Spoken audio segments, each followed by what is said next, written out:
Selamat pagi, siang, sore, atau malam. Pada kesempatan ini, kami akan membahas terkait Financial Management Behavior.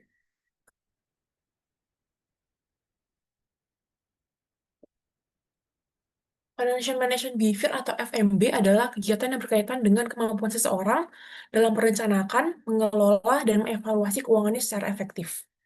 Beberapa peneliti sebelumnya telah mencoba mendefinisikan FMB yang tergantung pada pendekatan dan fokus kajiannya, sehingga definisi yang dihasilkan masih beragam. Maka dari itu, tujuan dibuatnya artikel ini untuk mengusulkan definisi baru dari FMB yang dipadukan dengan aspek perilaku, psikologis, dan konteks pengelolaan keuangan individu. Yang pada akhirnya, kami mendefinisikan FMB sebagai perilaku individu dalam merencanakan, mengatur, menggunakan, dan mengevaluasi keuangan secara bertanggung jawab untuk mencapai kesejahteraan finansial yang mencakup pengeluaran, tabungan, investasi, kredit, dan perlindungan risiko. Definisi yang kami usulkan diharapkan dapat relevan dan terbuka untuk dikaji lebih lanjut.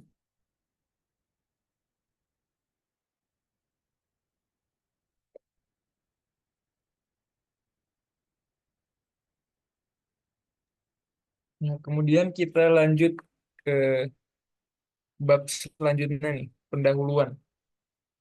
Jadi, perilaku pengelolaan keuangan pribadi atau personal financial management behavior itu sangat penting di kehidupan sehari-hari karena pastinya kita selalu terkait dengan kemampuan untuk mengelola, merencanakan atau mengevaluasi keuangan. Apalagi kita hidup di tengah kompleksnya keuangan, pilihan keuangan, terus kebijakan kredit yang mudah dan semakin besar tanggung jawab terhadap jaminan-jaminan yang ada, jaminan sosial yang ditawarkan. Oleh karena itu, personal management behavior ini sangat dibutuhkan untuk menjaga keseimbangan finansial pribadi kita. Nah, namun hingga saat ini belum ada satu definisi yang disepakati terkait PFMB. Banyak ahli dan peneliti memberikan definisi yang beragam dan tergantung pada pendekatan dan fokus kajiannya. Sebagai contohnya ada Alves yang fokus pada integrasi manajemen keuangan pribadi seperti investasi, pajak, dan warisan. Ada juga peneliti lain seperti Deu dan Xiao menggambarkan PFMB sebagai cakupan untuk konsumsi, tabungan, investasi, dan asuransi. Dan peneliti terakhir dari Humaira dan Sagoro menekankan bahwa PFMB berkaitan dengan efektivitas pengelolaan dana sesuai dengan yang telah direncanakan,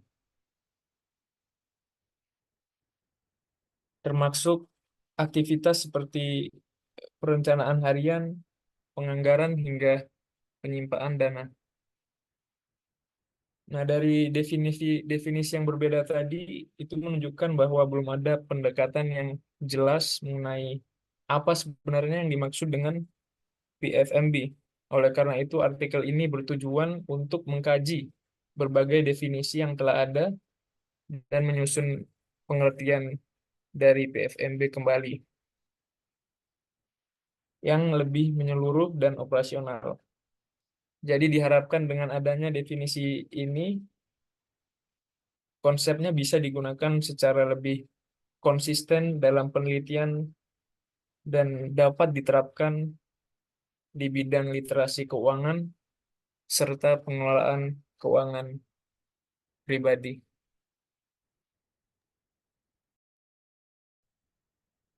Lalu masuk ke bab tinjauan pustaka, ada beberapa peneliti yang mencoba untuk mendefinisikan FMB. Yang pertama ada Horn tahun 2002. Horn menjelaskan bahwa FMB adalah pilihan, akuisisi, dan penggunaan sumber daya dengan tujuan yang jelas. Lalu di tahun 2004 ada Alves, dia menjelaskan bahwa FMB adalah proses pengintegrasian seluruh komponen keuangan individu, yaitu manajemen arus kas, investasi, manajemen resiko, perencanaan pensiun, perencanaan pajak, dan perencanaan warisan. Lalu di tahun 2010 ada Ida dan Dwianta yang menjelaskan bahwa FMB adalah perilaku yang berkaitan dengan tanggung jawab keuangan individu tentang pengelolaan keuangannya. Lanjut di tahun 2011 ada Diu dan Xiao yang membagi FMB menjadi 4 hal utama, yaitu konsumsi, arus kas, tabungan dan investasi, serta manajemen utang.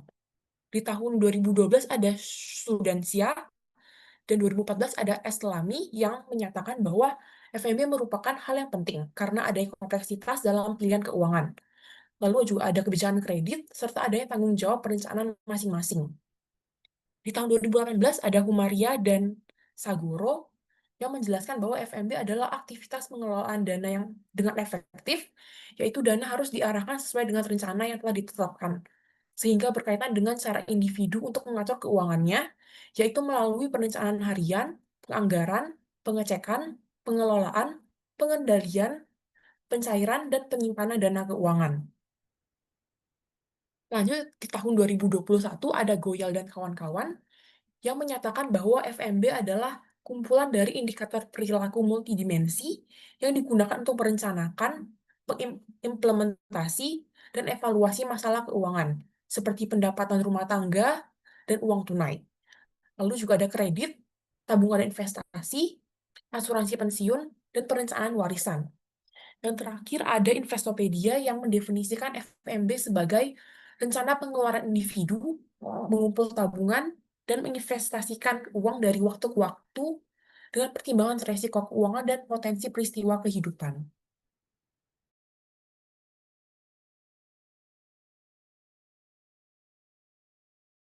Oke, sekarang kita bahas yang diskusi. Menurut tinjauan literatur yang kita baca, konsep personal financial management behavior atau PFMB telah berkembang. Yang pertama, Alves pada tahun 2004 mendefinisikan PFMB sebagai proses yang mencakup manajemen risiko, pajak dan warisan investasi, pengelolaan arus kas, dan perencanaan pensiun. Definisi ini kuat karena mencakup semua aspek keuangan seseorang secara menyeluruh dan luas. Tetapi ada kelemahan yang terletak pada fakta bahwa hal itu tidak memperhatikan aspek perilaku dan psikologis yang berpengaruh pada pengambilan keputusan keuangan sehari-hari. Sebaliknya, definisi yang dibuat oleh Theo dan Sio 2011 dan Goya 2021 mencakup definisi perilaku yang lebih khusus seperti manajemen kredit, konsumsi, dan indikator perilaku multidimensi yang terkait dengan perencanaan dan evaluasi keuangan. Definisi ini lebih konseptual, menunjukkan bahwa PFMB digunakan di dunia nyata, tetapi mungkin terlalu berfokus pada masing-masing indikator tanpa menggabungkan elemen-elemen tersebut dalam suatu proyek yang lebih besar.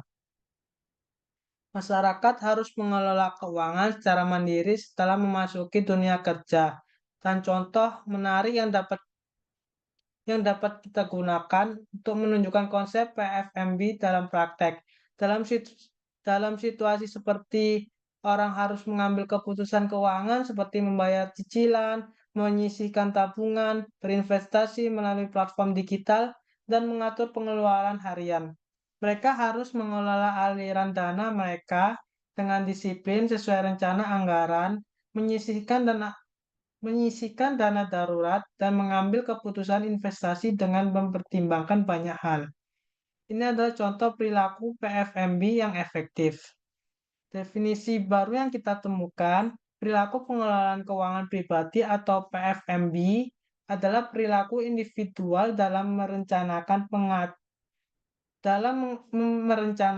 mengatur, menggunakan, dan mengevaluasi keuangan secara bertanggung jawab untuk mencapai kesejahteraan finansial, mencakup pengeluaran, tabungan, investasi, kredit, dan perlindungan risiko.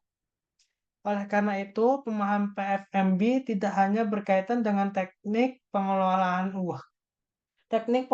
uang, tetapi juga harus mempertimbangkan aspek perilaku, motivasi, dan adaptasi individu terhadap dinamika finansial kehidupan pribadi mereka.